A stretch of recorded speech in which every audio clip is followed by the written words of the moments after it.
नूतन विद्यालयातील 43 शिक्षकांच्या भरतीची चौकशीचे आदेश।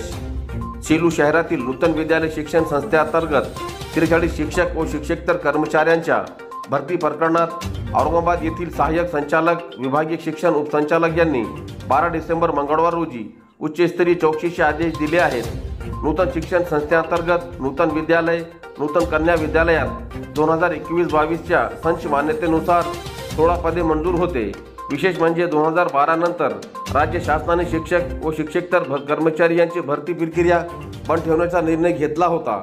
असे असताना देखील तत्कालीन शिक्षणाधिकारी विठ्ठल भुसारे यांनी संस्था चालकांना हाताशी धरून नूतन संस्थेत तब्बल 43 शिक्षक भरती केल्याचा आरोप किरण डोंगरे यांनी केला। या विरोधात जिल्हाधिकारी कार्यालयासमोर गेल्या 8 दिवसापासून अमरण उपोषण सुरू होते। याची दखल घेत सहाय्यक शिक्षण उपसंचालक रवींद्र वाणी यांनी नूतन विद्यालय शिक्षण संस्थेमध्ये भरती प्रक्रियेची उच्चस्तरीय चौकशी करण्याचे आदेश दिले आहेत। या आदेशात सहाय्यक संचालक रवींद्र वाणी यांच्या अध्यक्षतेखाली व शिक्षणाधिकारी संजय ससाने, शिक्षणाधिकारी माध्यमिक माधव सलगर, वेतन अधीक्षक मनोज भातलवंडे, लेखाधिकारी गंपूराज घुमे, समिती सदस्य अशी 5 सदस्यीय उच्चस्तरीय समिती स्थापन केली आहे। पीएचडी करणाऱ्या विद्यार्थ्यांनी केला अजित पवार यांच्या वक्तव्याचा निषेध। महाराष्ट्र राज्याचे उपमुख्यमंत्री अजित पवार यांनी पीएचडीच्या विद्यार्थ्यांबद्दल केलेल्या वक्तव्याचा पीएचडी करणाऱ्या विद्यार्थ्यांनी आज दिनांक 13 डिसेंबर बुधवार रोजी परभणी जिल्हाधिकारी कार्यालयासमोर निदर्शने करीत निषेध व्यक्त केला। सतेज पाटील यांनी सारथी अंतर्गत पीएचडी संशोधकांना फेलोशिप द्यावी असा प्रश्न अधिवेशनात उपस्थित केला। यावर उपमुख्यमंत्री अजित पवार यांनी प्रश्नोत्तराच्या तासात पीएचडी करून विद्यार्थी काय दिवे लावणार आहेत असे वक्तव्य केले होते। त्यानंतर परभणीत बुधवारी पीएचडी धारक विद्यार्थी आक्रमक झाले। दुपारी 12 वाजेच्या सुमारास विद्यार्थ्यांनी हातात फलक घेत तुम्ही मुख्यमंत्री होऊन काय दिवे लावलेत असा प्रतिप्रश्न केला। सर्व पीएचडी धारक विद्यार्थ्यांनी फेलोशिप द्यावी अशी मागणी जिल्हाधिकाऱ्यांना सादर केलेल्या निवेदनाद्वारे केली आहे।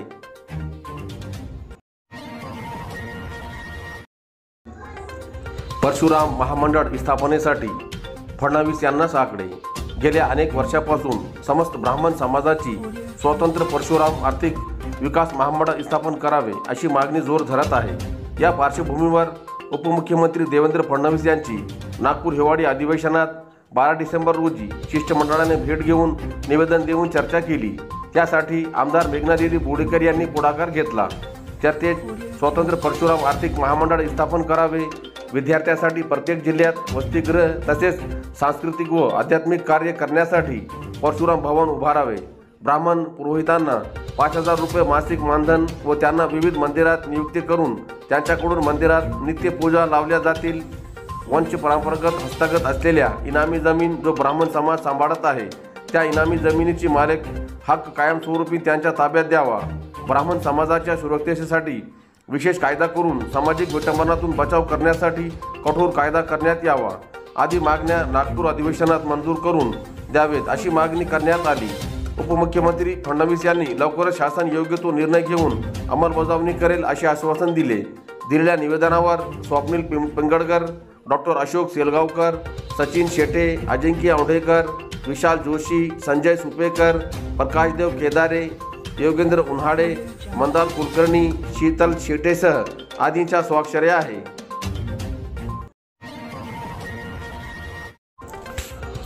ओबीसी समाजाच्या वतीने बोरी बंदला नागरिकांचा प्रतिसाद। जिंतूर तालुक्यातील बोरी येथील ओबीसी समाज बांधवांकडून बोरी बंदची हाक देण्यात आली होती।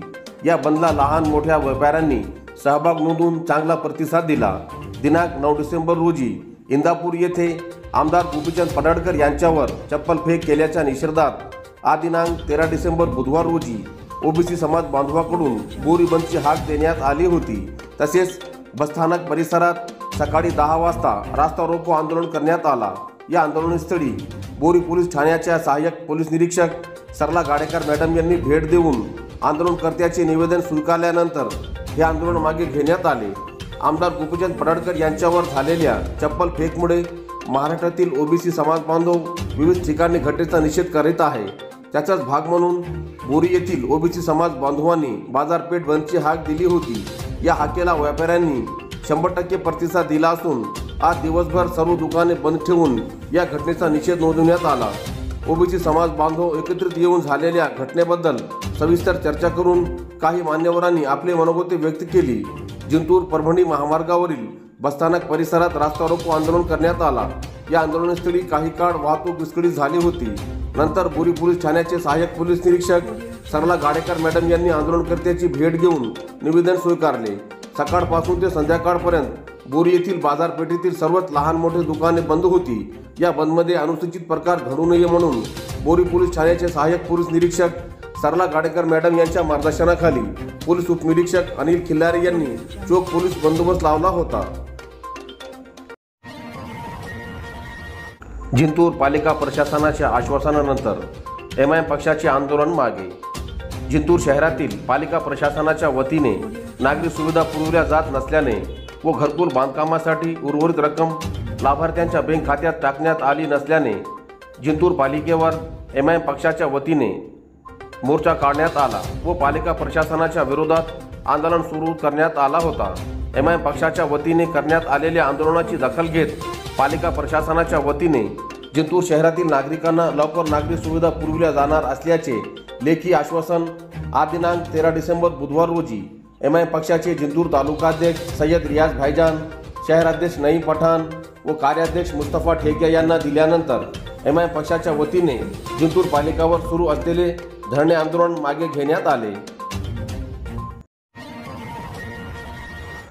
परभणी शहरात सासरच्या त्रासाला कंटाळून तरुणाने केली आत्महत्या। सासरच्या त्रासाला कंटाळून 30 वर्षीय तरुणाने आत्महत्या केल्याची घटना आज दिनांक 13 डिसेंबर बुधवार रोजी सकाळी 7:30 वाजेच्या सुमारास उघडकीस आली। तरुणाला आत्महत्येस प्रवृत्त केल्याप्रकरणी सासू मेवणी पत्नीवर नारायणपेठ पोलीस ठाण्यात गुन्हा दाखल करण्यात आला आहे। रमेश बबनराव बुधवंत असे आत्महत्या केलेल्या तरुणाचे नाव आहे। याबाबत नर्मदाबाई बुधवंत यांनी नारायणपेठ पोलिसात तक्रार दिली। फिर्यादीचा मुलगा रमेश याने ऑटो घेण्यासाठी सासू आसाराम फड यांच्याकडून रक्कम घेतली होती। ही रक्कम परत दिली। त्यानंतर ही रकमेसाठी रमेशला त्रास दिला जात होता। या त्रासाला कंटाळून रमेशने घरासमोरील बदामच्या झाडाला साडीच्या सहाय्याने गळफास घेऊन आत्महत्या केली। आत्महत्येस प्रवृत्त केल्याप्रकरणी आसराबाई फड, दशरथ फड, गोगी कोंद्राबाई, सरस्वती बुधवंत यांच्यावर नारायणपेठ पोलीस ठाण्यात गुन्हा दाखल करण्यात आला आहे।